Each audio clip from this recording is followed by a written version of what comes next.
오늘 저는 요한복음 5장 26절에서 27절의 말씀을 가지고 하나님이 기뻐하시는 교회 사탄, 전도에 힘쓰는 교회라는 제목으로 여러분과 함께 은혜 나누기 원합니다. 하나님이 기뻐하시는 교회는 어떤 교회인가에 대해서 함께 은혜 나누고 있습니다.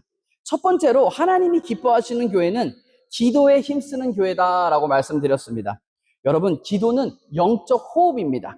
그렇기 때문에 매일매일 기도해야 하는 것입니다. 수시로 기도해야 하는 것입니다. 이것을 성경은 뭐라 그러냐? 쉬지 말고 기도해라 라고 기록한다는 것입니다. 여러분, 신앙생활 중에 가장 중요한 게 무엇입니까? 그게 바로 기도입니다. 우리가 하나님을 사랑한다고 하고 하나님이 정말로 우리의 삶의 주인이라고 우리가 고백한다면 우리가 꼭 해야 하는 것이 있는데 그게 바로 기도라는 것입니다. 그리고 기도할 때 두 가지를 꼭 기억해야 한다라고 말씀드렸습니다. 그 첫 번째는 뭐냐? 우리가 기도하는 대상이 누군지를 정확히 알고 기도해야 한다는 것입니다. 우리의 기도는 하나님께 하는 것입니다. 그리고 두 번째는 뭐냐? 우리가 기도하는 하나님과 나와의 관계를 잘 정확히 알고 기도해야 한다는 것입니다. 여러분, 우리는 하나님의 자녀입니다. 때로는 어떤 성도님들은 약간 이렇게 생각해요. 우리가 하나님의 자녀가 되었는데, 예를 들어서 우리가 어떤 가정에 이렇게 입양이 되잖아요. 우리가 이게 입양하는 근데 이렇게 길을 못 핍니다. 길을 못 펴서 엄마 아빠한테 뭘 달라고도 못하고 그런다는 겁니다. 그게 아닙니다, 여러분. 예수 그리스도로 말미암아 우리를 친자녀 삼아 주셨다는 것입니다. 우리가 그 하나님이 그냥 양아버지가 아니고 우리 친아버지인 거를 우리가 깨달아 알 때 우리가 담대하게 하나님께 기도하고 하나님께 나올 수가 있다는 것입니다. 그 관계를 정확히 알고 기도해야 하는 것입니다. 그리고 기도는 무엇이냐? 하나님은 사랑이 한이 없으시고 우리에게 정말 너무나 넘치도록 베풀기 원하시는 그런 하나님이십니다. 하나님의 은혜는 한이 없어서 하나님의 은혜는 이런 보물 창고와도 같은데 그 하나님의 보물의 창고를 여는 열쇠가 바로 기도다라고 말씀드렸습니다. 여러분, 기도로 주님 앞에 나오는 저와 여러분 되시기를 주님의 이름으로 축원드립니다. 오늘 뭐 아멘 안 하기로 작정을 하고 오셨어? 주님의 이름으로 축원드립니다. 둘째로 중요한 것은 말씀이다라고 말씀드렸습니다. 기독교 신앙은 체험 신앙입니다. 우리가 살아계신 그 하나님을 체험해야 하는 것입니다. 그런데 이렇게 체험을 하다 보면 신앙이 주관적이 되어버린다는 것입니다. 하나님에 대한 생각과 경험이 다 달라집니다. 그렇기 때문에 이렇게 많은 그런 생각들과 주관을 모으는 절대 기준이 필요한데 그게 무엇이냐? 그게 바로 말씀입니다. 말씀을 통해서 우리는 하나님이 누구신지를 깨닫게 되는 것입니다.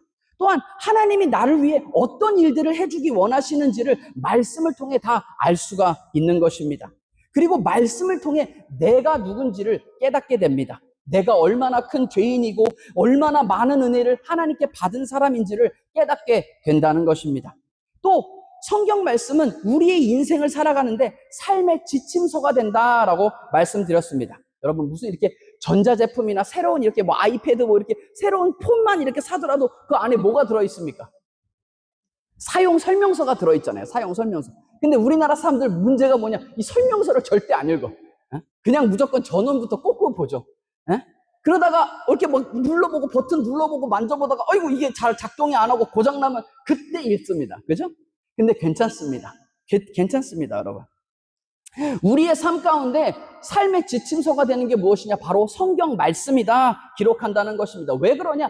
하나님께서 우리 한 사람 한 사람을 지으셨다는 것입니다. 우리를 만드신 분이 하나님이십니다. 그렇기 때문에 이 하나님의 말씀은 우리의 삶의 지침서가 되는 것입니다.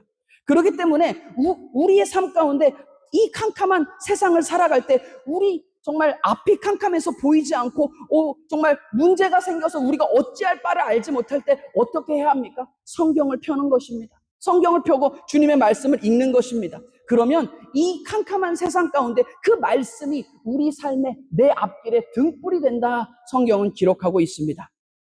항상 어려움 가운데 말씀을 펴시는 저와 여러분 되시기를 주님의 이름으로 축원드립니다. 오늘은 전도에 대해 말씀 나누도록 하겠습니다. 기도는 영의 호흡이다라고 말씀드렸습니다. 그리고 말씀은 영의 양식입니다. 그런데 우리가 건강을 위해서 호흡이 물론 제일 중요하고 그 다음 먹는 것이 중요합니다. 그리고 또 건강을 위해서 우리가 반드시 해야 하는 것이 한 가지 있는데 그것이 무엇일까요? 그게 바로 운동이죠. 운동 안 하고 그냥 있으면 어떻게 돼요? 건강을 잃잖아요. 운동을 반드시 해야 된다는 것입니다. 여러분, 전도는 우리 영의 이런 운동과 같다는 것입니다. 여러분, 교회 성장의 비결이 무엇입니까? 교회 성장의 비결은 다른 게 없습니다. 바로 전도입니다. 전도하는 교회가 부흥하는 교회인 것입니다. 우리가 예수님을 구주로 고백하는 사람이라면 무조건 전도해야 하는 것입니다. 그게 우리가 예수님을 구주로 고백하고 우리가 힘써야 하는 그 한 가지, 그게 바로 영혼 구원이라는 것입니다. 여러분, 교회의 목적, 교회의 사명이 무엇입니까? 바로 영혼 구원입니다. 구제도 중요합니다. 교육도 중요합니다. 친교도 중요합니다. 그런데 그것들보다 더 중요한 것이 있는데 그게 무엇이냐? 바로 영혼 구원이라는 것입니다. 주님이 가장 기뻐하는 교회는 그래서 어떤 교회냐?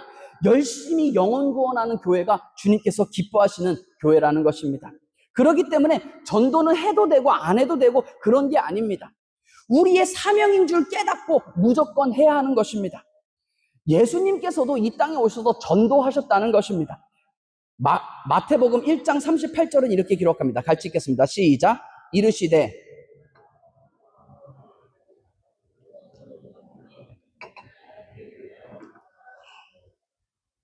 예수님께서도 이 땅에 오신 이유가 바로 전도하기 위해서 오셨다 기록한다는 것입니다. 하나님의 사랑을 많은 사람들에게 알리고 그들을 구원하기 위해서 예수님께서 이 땅에 오셨다는 것입니다. 그러면서 예수님도 우리에게 명령을 해주시죠. 우리가 신앙생활할 때 기억해야 되는 그 예수님의 두 가지가 있는데 그 첫 번째가 뭐냐? 예수님의 지상 명령입니다. 이거를 대명령, The Great Commandment라고 하고 또 한 가지는 대사명이라는 게 있습니다. The Great Commission이라는 게 있는데 첫 번째 그 대명령이라는 게 무엇이냐? 그게 마가복음 12장 30절에서 31절에 나와 있습니다. 같이 읽겠습니다. 시작. 내 마음을 다하고 목숨을 다하고 뜻을 다하고 힘을 다하여 주 너의 하나님을 사랑하라 하신 것이요. 둘째는 이것이니 내 이웃을 내 자신과 같이 사랑하라 하신 것이라. 이보다 더 큰 계명이 없느니라 라고 말씀하셨습니다. 예수님이 우리에게 명령을 하셨는데 그게 뭐냐? 내가 너희들 보니까 그 모세의 율법을 너네가 지킬 수가 없으니까 그래 좋다. 내가 너네한테 새로운 계명을 주겠다 하시면서 요 딱 두 가지를 얘기하셨다는 겁니다. 그 첫 번째가 뭐냐? 하나님을 사랑하라는 겁니다. 여러분, 하나님을 사랑하십니까?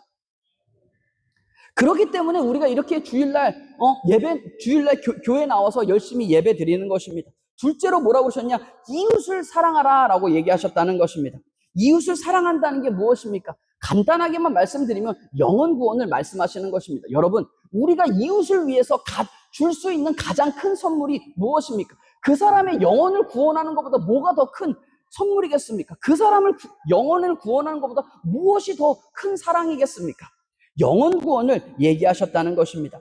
그럼 예수님께서 또 말씀하신 대사명은 무엇이냐? 그 대사명은 마태복음 28장 18절에서 20절에 기록되어 있습니다. 같이 읽겠습니다. 시작.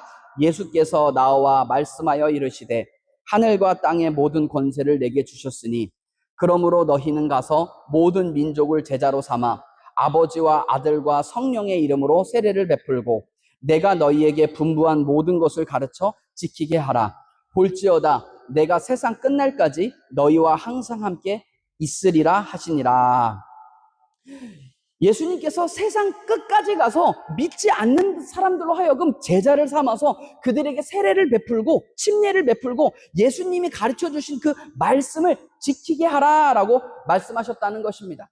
이 대사명도 그렇고 이 대명령 두 가지를 딱 조합하면 예수님께서 우리에게 꼭 하라고 부탁하시고 명령하신 게 있는데 그게 무엇이냐? 바로 영혼 구원이라는 것입니다. 그리고 이것을 위해 예수님께서 우리들을 부르셨다라고 기록하고 있습니다. 여러분, 우리에게 영혼 구원의 사명과 책임이 있다는 것입니다. 주님께서 우리에게 얼마나 많은 은혜를 주셨습니까? 은사도 주시고 물질도 주시고 건강도 주시고 시간도 주시고 우리가 뭐 삶 가운데 매일매일 이거 없다 저거 없다 막 그러는데 여러분, 우리의 삶을 돌아보면 우리는 정말 복받은 사람입니다. 옆 사람과 다시 인사하겠습니다. 우리는 복받은 사람입니다. 여러분, 우린 정말 복받은 사람이요 행복한 사람입니다. 저도 이제 아프리카에서 선교사님 도와드리면서 10년을 아프리카에서 살았는데 여러분, 뭐 아프리카 사람들 뭐 아프리카에서 태어나고 싶어서 아프리카에서 태어났겠습니까? 여러분, 우리가 태어났을 때 선택할 수 없는 세 가지가 있습니다. 첫 번째는 뭐냐? 가정을 선택할 수 없습니다. 가정. 내가 이 가정이 탁 태어났는데, 아이고 뭐야 이거 우리 가정 부잣집 아니네? 아, 나 이 가정 싫어. 딴 집에 태어날래. 할 수가 없다는 것입니다. 가정은 부르심입니다. 그리고 국가도 선택할 수가 없습니다. 내가 이 국가에 딱 태어났는데, 아이, 나 이 국가 마음에 안 들어. 나 다른 국가에서 태어날래. 할 수가 없다는 겁니다. 우리가 한국에서 태어나고 프랑스에 이것이 주님의 부르심인 것입니다. 세 번째는 뭐냐? 시대를 타고날 수가 없습니다. 시대는 부르심인 것입니다. 누구는 뭐 조선시대에서 태어나고 싶어서 조선시대 태어나고, 누구는 지금 태어나고서 그런 게 없습니다. 태어나 보니까 이 시대요, 이 국가를 살아간다는 것입니다. 이게 무슨 말이냐? 이게 다 부르심이라는 것입니다. 아프리카에 있을 때에, 아프리카 사람들 중에서도 많은 사람들이 종교의 자유가 없습니다. 그리고 그 상황이 얼마나 열악합니까? 열악해가지고 거기서는 정말 그 물도 없어가지고 뭐 씻을 물은 고사하고 마실 물도 없어가지고 그 막 애들이 막 아침에 막 5km까지 걸어가가지고, 저도 거기 막 가봤는데 애들이 막 걸어와요. 그래서 아이고 힘들지 않냐? 그러니까 아이고 물을 기를 수 있는 것만으로도 감사합니다. 그러더라고. 내가 은혜 받았어. 근데 여러분 보세요. 그들의 삶 그렇게 하면서도 그 감사함을 느끼고 하나님께 이렇게 감사하며 지낸다는 겁니다. 우리를 생각해 보세요. 우리 거기서 못 살아요. 못 살아. 우리 하루도 못 삽니다. 그러니까 걔네들 혹시라도 여기 프랑스 와가지고 살면은 걔네 다시는 안 돌아갈 거예요. 그래서 여기 아프리카 사람이 많은가 봐. 어쨌든 아니 우리는 하루도 못 사는 그런 삶을 우리가 이렇게 좋은 환경에서 태어나는 이것이 은혜입니다. 은혜. 이것이 감사의 제목이라는 것입니다. 이것이 다 부르심인데 하나님께서 왜 우리를 이 시대에 한국이나 프랑스 국가에 태어나게 하셔서 하나님 우리를 이렇게 부르셨냐? 그 이유는 딱 하나라는 것입니다. 그 이유가 무엇이냐? 영혼 구원이라는 것입니다. 여러분 회사에서 신입사원을 이렇게 모집하잖아요. 근데 왜 신입사원을 모집합니까? 왜 직원을 뽑습니까? 그 직원을 뽑아서 그 회사에 이윤을 남기기 위해서 뽑는 거 아니겠습니까? 그런데 그 직원을 뽑아놨는데 그 직원이 회사에 아무런 도움이 되지 않습니다. 그러면 어떻게 됐나요? 네? 어떻게 돼? 그거 잘리는 겁니다. 잘리는 거. 우리가 안 잘린 게 은혜죠. 은혜. 안 잘리는 게 은혜예요. 마찬가지로 우리 주님께서 우리를 부르신 그 목적이 있는데 그 목적을 분명히 알아야 한다는 것입니다. 주님께서 우리에게 은사를 주시고 시간을 주시고 건강을 주셔서 그 하나님의 일들을 이뤄나가게 하시는데 그 중점이 뭐냐? 영혼 구원이라는 것입니다. 우리가 그냥 이 땅에서 편하게 잘 먹고 잘 살고 그냥 그렇게 하기 위해서 우리를 부르신 게 아니라 우리를 하나님의 일들을 이루게 하기 위해서 우리를 부르셨다는 것입니다. 그런데 여러분 여기에 비밀이 있습니다. 그 사용 설명서를 잘 읽어야 우리가 그 전자제품을 잘 사용할 수 있는 것처럼 성경 말씀은 뭐라고 그러냐? 우리가 그 하나님의 뜻에 딱 맞는 삶을 살아갈 때 우리의 삶이 가장 아름답고 행복한 삶을 살아간다. 성경은 기록한다는 것입니다. 이게 여기에 비밀이 있는 것입니다, 여러분. 그렇기 때문에 우리 주위에 아직도 믿지 않는 사람들이 얼마나 많이 있습니까? 여러분, 그 사람들에게 관심을 가져야 하는 것입니다. 다른 것에 관심을 갖는 게 아니라 믿지 않는 그 사람들에게, 이 영혼들에게 관심을 가져야 한다는 것입니다. 여러분, 우리 가족이 소중하잖아요. 그런데 우리 가족 중에도 아직도 믿지 않는 그런 사람들이 있으면 그 가족을 위해서 시간과 노력을 다해야 한다는 것입니다. 또한 우리가 교회를 열심히 섬깁니다. 여러분, 왜 교회를 열심히 섬깁니까? 교회에 새로운 사람이 왔을 때 이분이 정말로 예배를 잘 드림으로 말미암아 하나님을 만날 수 있도록 하는 것입니다. 친절하게 인사도 건네고 뭐 안내도 해주고 자리도 양보하는 것입니다. 여러분, 영혼 구원 때문에 손해보시기 바랍니다. 아멘 소리가 없으신데 영혼 때문에 손해보는 저와 여러분 되시기를 주님의 이름으로 축원합니다. 여러분, 성경은 뭐라 말하냐? 영혼 구원 때문에 손해봐 보라는 겁니다. 절대 손해 안 본다는 겁니다. 하나님께서 부어주시는 특별한 은혜가 있다. 성경은 기록한다는 것입니다. 왜? 그게 하나님의 뜻이라는 것입니다. 그러면 우리가 전도할 때 어떤 축복을 받게 되는가, 어떤 은혜를 받게 되는가 함께 살펴보도록 하겠습니다. 첫 번째, 전도는 우리의 영을 건강하게 한다는 것입니다. 따라해 보겠습니다. 전도는 우리의 영을 건강하게 합니다. 더운데 이거 찬물 감사합니다. 이거 제가 원래 이 물이 먹고 싶어서 목사가 됐습니다. 여러분, 전도는 우리 영혼의 운동이다라고 말씀드렸습니다. 그렇기 때문에 열심히 전도하면 우리 영이 건강해지는 겁니다. 여러분, 영이 건강했을 때 어떤 복이 따라오냐? 우리 순복음이 제일 좋아하는 말씀 중에 하나가 요한삼서 1장 2절입니다. 같이 읽겠습니다. 시작. 사랑하는 자여, 내 영혼이 잘됨 같이 내 범사가 잘되고 강건하길 내가 간구하노라. 우리의 영혼이 잘 되면 범사가 잘되고 육신이 강건함을 누리게 된다. 성경은 이야기하고 있다는 것입니다. 성경은 약속하고 있는 것입니다. 그렇기 때문에 우리의 삶에 가장 중요한 것이 바로 영혼의 건강입니다. 그런데 어떻게 하면 우리의 영혼이 건강해지냐? 전도하면 된다는 것입니다. 여러분, 전도해 보셨나요? 전도해 보면 어떻습니까? 전도를 하면은 그냥 이게 되는 게 아니에요. 막 기도하게 돼 있다는 겁니다. 그 사람을 놓고 기도하게 돼 있습니다. 그리고 전도하게 되면 그 영혼을 사랑하게 되어 있습니다. 사랑하지 않는데 어떻게 전도가 되겠습니까? 사랑하게 되어 있다는 겁니다.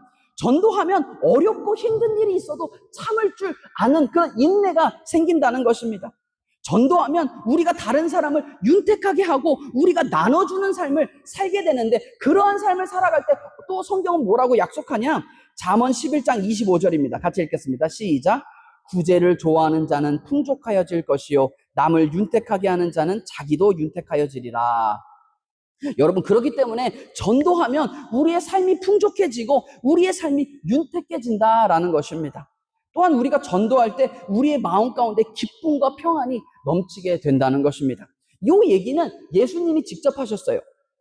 예수님이 제자들을 데리고 사마리아 어떤 우물가로 딱 가셔요.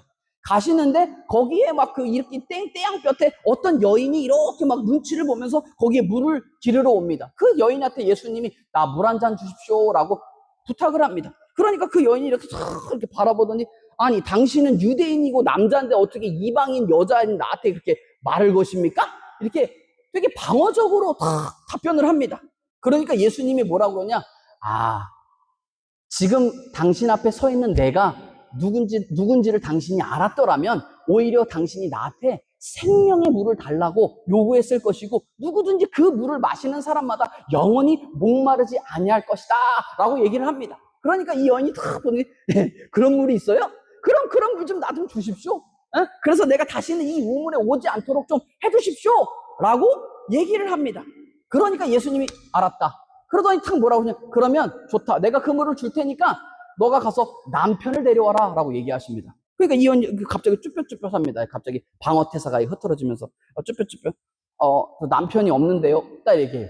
그러니까 예수님이 뭐랬어요? 맞다.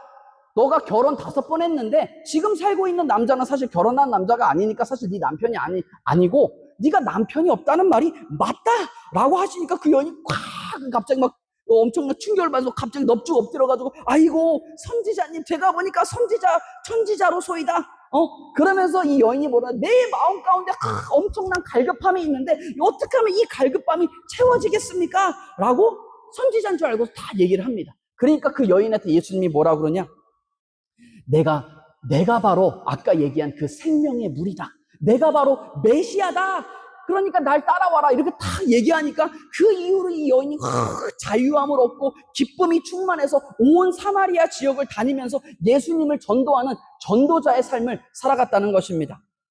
그리고 나서 많은 설교들이 여기에 집중하는데 그리고 나서 그 이후에 제자들이 예수님을 찾아옵니다. 뭘 이방인 여자한테 말 걸고 그게 이상했지만 제자들은 아무 말도 안 했어요. 예수님이시니까 아무 말도 안 하시다가, 근데 이제 한창 이게 낮이 12시가 지나고 낮이 한참 지났으니까 다들 시장하시잖아요. 예수님도 딱 시장해 보이시는 거예요. 지쳐 보이고 시장하셔. 그래가지고 이 제자들이 먹을 거를 구해가지고 예수님께 탁 왔단 말입니다.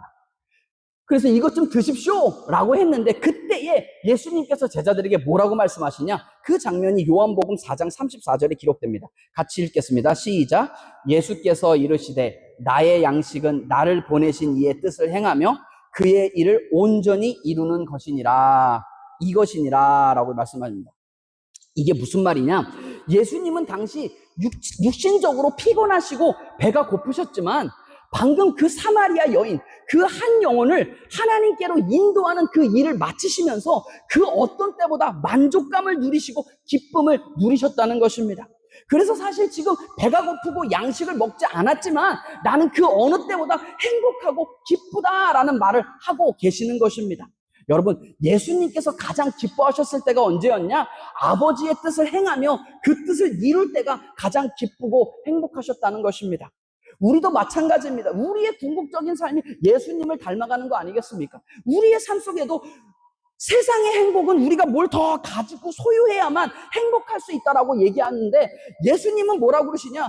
우리가 하나님의 뜻을 행할 때에 우리가 가장 기쁘고 만족감을 누리고 행복한 삶을 살 수 있다는 것입니다. 특히 한 영혼을 주님께 인도하는 일은 하나님을 믿는 우리 모두에게 큰 기쁨을 가져다 준다는 것입니다. 둘째로, 전도는 성령 충만을 유지하는 비결이라는 것입니다. 따라해 보겠습니다. 전도는 성령 충만을 유지하는 비결입니다. 여러분, 우리의 신앙생활 가운데 가장 기본이 되는 것이 무엇이냐? 바로 성령 충만입니다.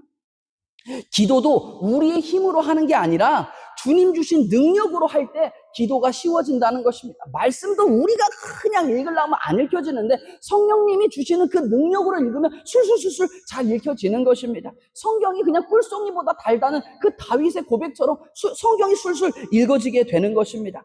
성령 충만할 때 우리 삶 가운데 항상 기쁨이 넘쳐나고 우리가 주님 뜻대로 살아갈 수가 있는 것입니다. 그리고 주님의 뜻대로 살아갈 때 우리가 가장 행복할 수가 있는 것입니다. 여러분, 신앙생활은 내 힘으로 하는 것이 아닙니다. 반드시 성령님의 도우심이 있어야 할 수 있다는 것입니다. 그런데 성령 충만의 비결이 무엇이냐? 가끔 청년들이 저한테 와서 물어봐요. 순복음 맨날 막 성령 충만 하는데, 목사님 도대체 성령 충만이 뭡니까? 어떻게 하면 내가 성령 충만을 받을 수 있습니까? 라고 물어보고, 어떤 청년은 어떻게 하면 성령 충만을 유지할 수 있습니까? 어떻게 항상 그렇게 충만함을 유지할 수 있겠습니까? 라고 물어봅니다. 그런데 여러분, 답은 굉장히 쉽습니다. 그 답은 성령님이 계신데, 우리 안에 성령님이 계시고 여기 성령님이 계신데 그 성령님이 하시는 일을 우리가 그냥 하면 됩니다. 성령님이 하시는 일을 우리가 할 때에 성령님이 우리를 도우시고 성령님이 우리를 충만케 해주신다는 것입니다. 그 비결은 아주 간단한 것입니다. 그런데 여러분, 성령님이 하시는 가장 1번 일이 무엇이냐? 예수님을 증언하는 것입니다. 그것이 바로 오늘 본문의 내용인 것입니다. 오늘 본문 요한복음 15장 26절 27절 다 같이 읽겠습니다. 시작. 내가 아버지께로부터 너희에게 보낼 보혜사 곧 아버지께로부터 나오시는 진리의 성령이 오실 때에 그가 나를 증언하실 것이요 너희도 처음부터 나와 함께 있었으므로 증언하느니라. 성령님이 하시는 일, 첫 번째 일이 뭐냐? 예수님을 증언하신다, 예수님을 전하신다, 그 일을 하신다는 것입니다. 그래서 우리가 그 성령님이 하시는 일을 할 때에 성령님께서 우리에게 능력을 주신다는 것입니다. 우리에게 은사를 주시고 우리에게 시간도 주시고 건강도 주시고 지혜도 주시고 물질도 주시는 것입니다. 이 모든 것들이 성령의 은사입니다. 성령의 능력이라는 것입니다.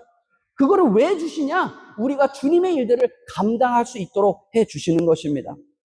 셋째로, 하나님의 상급을 누리게 된다는 것입니다. 따라해 보겠습니다. 하나님의 상급을 누리게 됩니다. 우리가 전도할 때 하나님께서 우리에게 상급을 주시는데 그 상급은 우리가 이 땅에서도 누릴 수 있는 축복과 그리고 하늘나라의 상급도 동시에 받게 된다는 것입니다. 다니엘서 12장 3절입니다. 같이 읽겠습니다. 시작. 지혜 있는 자는 궁창의 빛과 같이 빛날 것이요 많은 사람을 옳은 대로 돌아오게 한 자는 별과 같이 영원토록 빛나리라. 많은 사람들을 옳은 길로 돌아오게 한 사람은 하늘의 별과 같이 영원토록 빛나게 해주겠다라는 것이 하나님의 약속이라는 것입니다. 많은 사람들을 하나님께로 돌아오게 하고 옳은 길, 의의 길로 돌이키게 하면 하나님께서 우리의 삶을 하늘에 빛나는 그 별들과 같이 만들어 주신다는 것입니다. 또한 마태복음 6장 33절은 이렇게 기록합니다. 같이 읽겠습니다. 시작. 그런즉 너희는 먼저 그 나라와 그의 의를 구하라. 그리하면 이 모든 것을 너희에게 더하시리라. 하나님의 나라와 의를 구하란 말이 무슨 말입니까? 바로 영혼 구원입니다. 우리가 영혼 구원에 열심을 다할 때 하나님께서 우리의 모든 필요를 공급하시며 우리 모든 것을 더해 주신다, 약속하신다는 것입니다. 여러분, 이것이 하나님의 약속입니다. 여러분, 그리고 우리 인생이 끝나면 우리 모두는 하나님 앞에 다 서게 됩니다. 그리고 모든 사람은 심판을 받게 됐는데, 물론 예수님을 믿는 사람은 그 심판을 면하게 됩니다. 구약에서 재앙이 애굽 땅에 내릴 때에 하나님이 말씀하시죠. 유월절 어린 양의 피를 문설주에 싹 발라라. 그러니까 그 피를 딱 바른 사람마다 그 하나님의 저주, 진노하심의 저주가 싹 넘어갔다. pass over, 넘어갔다라고 얘기합니다. 똑같습니다. 예수님을 믿는 우리에게 예수님의 그 보혈의 피가 이렇게 싹 이렇게 덮여지는 겁니다. 그 피를 보고 우리가 하나님의 그 진노하심이 우리의 삶을 넘어간다라고 하는 것입니다. 뿐만 아니라 우리에게는 그 심판이 넘어갈 뿐만 아니라 우리에게 또한 상급을 주신다, 성경은 기록합니다. 그리고 그 상급에 따라서 우리가 하늘나라의 그 신분이 결정되는 것입니다. 그 상급을 받기 위해서 우리가 이 땅에서 믿음의 작품들을 만들어내야 하는데, 그 믿음의 작품이 무엇입니까? 가장 큰 것이 바로 영혼 구원입니다. 여러분, 우리가 하늘나라 갈 때 뭘 가져가겠습니까? 여기 이 땅에 있는 모든 것을 내려놓는데 가져갈 수 있는 건 유일한 한 가지가 있는 것입니다. 우리가 하나님 나라를 위해서 일하고 하나님 그 영혼을 구원한 그 영혼들과 같이 천국에 가는 것입니다. 빌립보서 4장 1절은 이렇게 기록합니다. 같이 읽겠습니다. 시작. 그러므로 나의 사랑하고 사모하는 형제들, 나의 기쁨이요 면류관인 사랑하는 자들아, 이와 같이 주 안에 서라라고 기록합니다. 사도 바울은 이 서신서에서 자기가 전도해서 이렇게 교회 나오고 구원받은 성도들을 일컬어서 뭐라고 하냐? 나의 기쁨이요 나의 면류관이다 라고 이야기합니다. 그렇기 때문에 여러분, 전도는 모든 믿는 사람들의 사명일 뿐만 아니라 우리의 특권인 것입니다. 우리의 상급이요 우리의 축복이요 우리의 면류관이 된다는 것입니다. 여러분, 성경에서 하나님께서 이토록 막 이렇게 보세요. 지금 제가 말씀드린 거는 이게 빙산의 일강 말씀드린 거예요. 지금 막 더 많은데 이 시간이 안 돼가지고, 제가 어떻게든 이 더운 날씨에 그 설교 시간을 지키기 위해서 제가 엑기스만 이렇게 딱 말씀을 드리는데, 여러분, 하나님께서 우리가 하나님의 일들을 감당할 때 우리에게 주신다는 그 축복이 너무너무너무 많단 말입니다. 지금 시간이 부족해. 그 중에서 몇 가지만 이렇게 말씀드린 건데, 여러분 근데 생각을 해보세요. 하나님이 그럼 왜 그토록 영혼 구원에 이렇게 관심이 많으실까? 왜 그 일을 위해서 우리를 부르시고 하나님께서 왜 이 일을 그렇게 간절히 원하실까요? 여러분, 성경은 말씀한다는 것입니다. 그 하나님이 세상을 이처럼 사랑하사 그 독생자 아들 예수를 벌써 보내주셨다는 것입니다.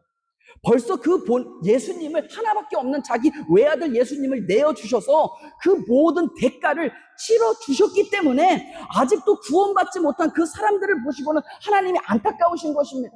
벌써 그 대가를 다 치러놨는데 아직도 구원받지 못하고 죄 가운데 죽어가는 영혼들을 하나님이 너무나 안타까워 하신다는 것입니다.